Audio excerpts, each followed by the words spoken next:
देश के अंदर सामाजिक परिवर्तन की शुरुआत अगर कहीं से हुई है तो बिहार की धरती से हुई है, और उसमें भी पटना विश्वविद्यालय से, और इसका आगाज हो चुका। यूजीसी क्या एक ये वर्णों का नहीं है, ये देश सभी वर्णों का है, सवर्णों का नहीं है, याद रखिएगा। कि सरकार के तरफ से दरअसल ये रेगुलेशन एक साजिश के तहत लाई गई थी कि ये सब षड्यंत्र नरेंद्र मोदी जी ही रचे हैं।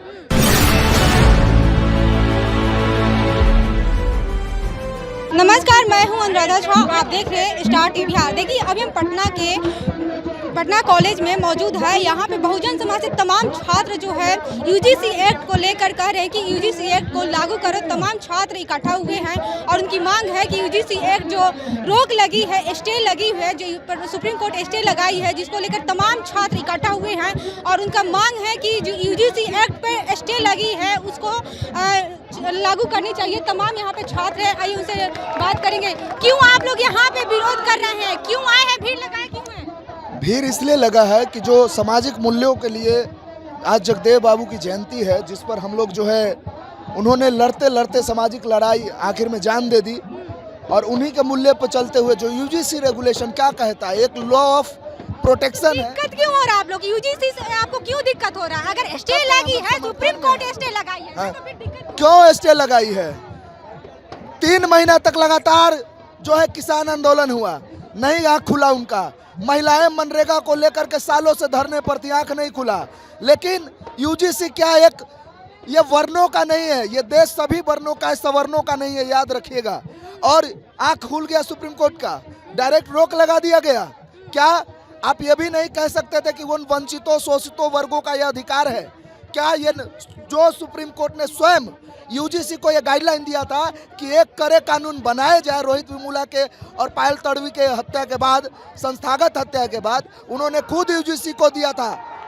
क्या देखिए, तमाम यहाँ पे जो बहुजन समाज के जो छात्र हैं, यहाँ पे तमाम छात्र यहाँ पे प्रदर्शन कर रहे हैं और उनकी एक मांग है कि जिस तरह से यूजीसी एक्ट में स्टे लगी है, जिस पर तमाम छात्र यहाँ पे प्रदर्शन कर रहे हैं, आगे डटे जुटे हैं और लोगों से बात करते हैं कि क्यों यहाँ पे विरोध कर रहे हैं, वजह क्या है, क्यों आप लोग प्रदर्शन कर रहे हैं? यूजीसी एक्ट को लेकर आप लोग क्यों मांग कर रहे हैं? देखिए, यूजीसी रेगुलेशन जो आया उसमें कुछ गाइडलाइंस है, मानते हैं उसमें थोड़ा सा अनसर्टेनिटी है, लेकिन उसके चलते सारा ही रेगुलेशन को स्टे कर देना, फिर राजनीतिक रूप देना उसको, वो बहुत ही गलत है।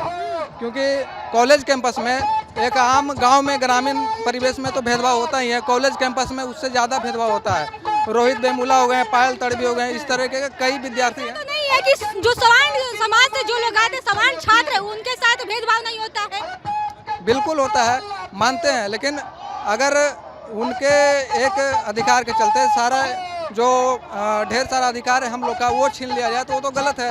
हमने तो ईडब्ल्यूएस का विरोध नहीं किया, हमने तो ईडब्ल्यूएस का नहीं किया। मान के चले कि ठीक है उनका आर्थिक आधार पे जो है आरक्षण दिया जाए तो दिया गया, लेकिन जब हमारे साथ कॉलेज में जातिगत आधार पे भेदभाव होगा, धार्मिक आधार पे भेदभाव होगा, लैंगिक आधार पे भेदभाव होगा, तो फिर हमारे लिए जिस तरह से नरेंद्र मोदी कहते हैं हिंदू राष्ट्र बनाने के लिए बात कही जाती है, भारत हिंदू राष्ट्र बनेगा, तो क्या एक दूसरे हिंदू में लड़ाई करके क्या हिंदू राष्ट्र बन सकता है? देखिए, हिंदू राष्ट्र का तो पहले नंबर सपना जो देख रहे हैं ये तो पूरी तरीके से कल्पना है, मुंगेरी लाल का हसीन सपना है। ठीक है, हिंदू राष्ट्र बनाने से पहले जो पहले शहर में तो कम है, लेकिन गांव में जितना जातीय भेदभाव है तरीके का, उसको कैसे बंद कराया जाए। ठीक है, प्लस हम बोलना ये भी चाहेंगे कि जो बहुजन अनुसूचित जाति और ओबीसी है उनमें खुद भी इस तरह का जातीय भेदभाव है। आप लोग प्रदर्शन क्यों कर रहे हैं? यूजीसी एक्ट से आप लोग को दिक्कत क्या? ये यूजीसी एक्ट नहीं है, ये एक रेगुलेशन है। तो आप पूछ रही हैं हमसे कि दिक्कत क्या है। आप एक बार बारीकी से खुद पढ़ें, आपको पता चल जाएगा कि क्या स्पष्टता है उसमें। जब आप उसके उद्देशिका को पढ़ेंगे, आप उसके ऑब्जेक्टिव को पढ़ेंगे, तो आपको पता चल जाएगा कि सरकार के तरफ से दरअसल ये रेगुलेशन एक साजिश के तहत लाई गई थी कि देश के अंदर माहौल खराब करें, और उसी का नतीजा है कि देश के अंदर आज देश में गृह युद्ध जैसी स्थिति बनी हुई है। यादव है आरजेडी के कह रही है कि जो स्वर्ण समाज जो पूर्वज जो उनके साथ उनको गलत अथी से फंसाना चाहिए? भाई हमको तो सबसे पहले एक बात आप समझिए, जो आप लोग बार बार स्वर्ण समाज कहते हैं, मैं इसको तथाकथित स्वर्ण समाज कहता हूं। भाई किस बात का स्वर्ण वर्ण जैसा, ये सब अनकॉन्स्टिट्यूशनल वर्ड है, आप सामान्य वर्ग बोलिए ना। और रही बात कंचना यादव जी का, क्या वो हम सुने नहीं हैं, उनका अपना पॉइंट ऑफ व्यू हो सकता है, बट अभी आप ये जो लड़ाई देख रहे हैं इसकी शुरुआत हो चुकी है और इतिहास गवाह रहा है कि जब इस देश के अंदर सामाजिक परिवर्तन की शुरुआत अगर कहीं से हुई है तो बिहार की धरती से हुई है, और उसमें भी पटना विश्वविद्यालय से, और इसका आगाज हो चुका है। सुप्रीम कोर्ट ने लगाई है रोक, तो फिर दिक्कत क्यों हो रही है आप लोगों को? स्टे लगने से क्यों दिक्कत हो रही है? सुप्रीम कोर्ट क्यों रोक लगाई? देश के जो हायर एजुकेशन संस्थान है, उच्च शिक्षण संस्थान है, उसमें यूजीसी ही पाया जो 118% भेदभाव बढ़ गया है। आपने देखा रोहित वेमुला का संस्थागत हत्या हुआ, पायल तड़वी का संस्थागत हत्या हुआ, आईआईटी के छात्र 8 गो छात्र जो है सुसाइड कर लिए।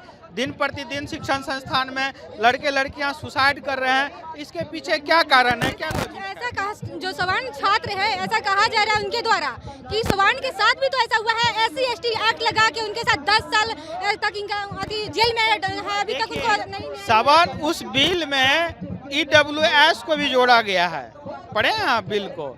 जब EWS को भी जोड़ा गया तो फिर सबल समाज को किन लोगों को दिक्कत है? आपको भी तो कंसीडर किया गया है, जो आर्थिक रूप से कमजोर है। देखिए इसके पीछे लॉजिक है भाजपा सरकार की। किस चीज का लॉजिक? कैसा लॉजिक? देश में 1 साल का जो हम लोग जो मूवमेंट किए हैं, तमाम रोजगार के सवाल को लेकर के, विश्वविद्यालय की शिक्षा को सवाल करके, तमाम देश में जो दिल्ली में आंदोलन हुआ अमरावली को बताने के लिए, अंकिता लोखंडे हत्याकांड में, तमाम जाति धर्म समुदाय के लोग एक जगह एक प्लेटफॉर्म पे आके न्याय का मांग किया और देश के जो हित में है लड़ाई लड़ा। ये भाजपा सरकार फूट डालने के लिए ये बिल लेकर के आई है। भाजपा सरकार जो है फूट डालने के लिए ये बिल लेकर आई है, और भी तमाम बहुजन समाज से छात्र हैं, उनसे भी बात करेंगे कि क्या दिक्कत हो रही है, आप लोग को क्यों दिक्कत हो रही है जो स्टे लगी है यूजीसी का? देखिए, आपको पता होना चाहिए कि ये क्यों लगी। ये लगी थी कि बहुत सारे ऐसे बच्चे थे जो सुसाइड कर रहे थे। क्यों सुसाइड कर रहे थे? क्योंकि ऐसे लोग जो बहुजनों के साथ दिक्कत होता था, यूनिवर्सिटीज़ में 22 एक तरफा हो जाता था कास्ट के नाम पे, तो उस तरह की चीज़। क्या लग रहा है जिस तरह से आप लोग अपना 85% का ताकत दिखा रहे हैं, उधर 10% वाले अपना ताकत दिखा रहे हैं, तो क्या लग रहा है खतरे में है कुर्सी नरेंद्र मोदी का? देखिए, ये सब षड्यंत्र नरेंद्र मोदी जी ही रचे हैं। षड्यंत्र में सब लोग को लड़ाने का काम वही, ये यूजीसी लाना और यूजीसी का लॉलीपॉप दिखा करके फिर सुप्रीम, सब कुछ तो सरकार रेगुलेट करती है, सबको पता है कि सरकार से ही सब कुछ चल रहा है, तो ये एक तरह से फंसाने का काम कर रहा है। आगे चुनाव है, वो चाह रहा है कि हम, एक कहावत है ना, लालू जी कहते थे कि पुत्रो मीट अब भतरो मीट, मतलब दोनों को साधने में लगे हैं कि हमारा जो है जो वोट बैंक है ओबीसी भी बने और फॉरवर्ड भी रहे, दोनों को खुश कर दिए। इधर इनको दिखा दिए लॉलीपॉप, उधर भी उनको लॉलीपॉप दिखा दिए। सब तंत्र मोदी जी का ही कराया हुआ है। तो देख सकते हैं कि जो बहुजन समाज के तमाम छात्र हैं कह रहे हैं कि जो सारा मामला है यूजीसी एक्ट जो लागू हुई है, जिसको लेकर तमाम छात्र, जो बहुजन समाज के तमाम छात्र भी प्रदर्शन कर रहे हैं। अभी पटना कॉलेज में, अभी यूनिवर्सिटी में हैं, और तमाम यहाँ जो देख सकते हैं जो बहुजन समाज के तमाम छात्र का मांग है कि जो यूजीसी एक्ट लागू हुई है उसको स्टे ना होकर लागू होनी चाहिए, तमाम छात्र का मांग है। और देख सकते हैं कि तमाम छात्र यहाँ पे प्रदर्शन करें और एक ही मांग है कि यूजीसी एक्ट लागू हो, और भी तमाम, देखिए यूजीसी एक्ट को लेकर आप लोग क्यों चिल्ला रहे हैं? जय जय जय जय जय भीम। क्यों चिल्ला रहे हैं आप लोग? सुप्रीम कोर्ट ने यूजीसी रोक लगाकर बहुत बड़ी गलती कर दी है। हम लोग चाहते हैं कि यूजीसी दोबारा लागू किया जाए। जो 19 मार्च तक रोक लगाकर रखा हुआ है वो 10% क्या चाहता है कि हम लोग 90% पर भारी है। SC/ST एकता हो गया है, इसलिए सुप्रीम कोर्ट को मजबूरी है कि यूजीसी लागू करना पड़ेगा, चाहे इससे भी बड़ा आंदोलन होगा और संघर्ष हम लोग का जारी रहेगा, क्योंकि हमारे बच्चों को जो रोक लगा कर रखा हुआ है सुप्रीम कोर्ट, उसको हम लोग शोषण होने नहीं देंगे। शोषण नहीं होने देंगे। कैसा शोषण आप लोग? देखिए, जब हमारे गांव के बच्चे, गरीब के बच्चे जब उच्च शिक्षण संस्थान में पढ़ने आते हैं तो उनके साथ जातीय भेदभाव होता है। सरकार एक तीर से दो निशाना करना चाहती है। पहले सरकार उस कानून बिल को लाती है, फिर सुप्रीम कोर्ट से रोक लगवाती है। तो आज हम सबों का सुप्रीम कोर्ट से भी सवाल है, सरकार से भी सवाल है, अगर सही में बहुजन का आप हिमायती हैं, नरेंद्र मोदी जी बहुजन के हिमायती हैं, ओबीसी SC ST की बात करते हैं, तो UGC बिल को फिर से लागू कराइए, तभी हम सब मानेंगे कि आप सही में सही सरकार चला रहे हैं। आप लोग को क्या लग रहा है? आप अपनी प्रतिक्रिया कमेंट बॉक्स में दीजिएगा। तब तक के लिए धन्यवाद।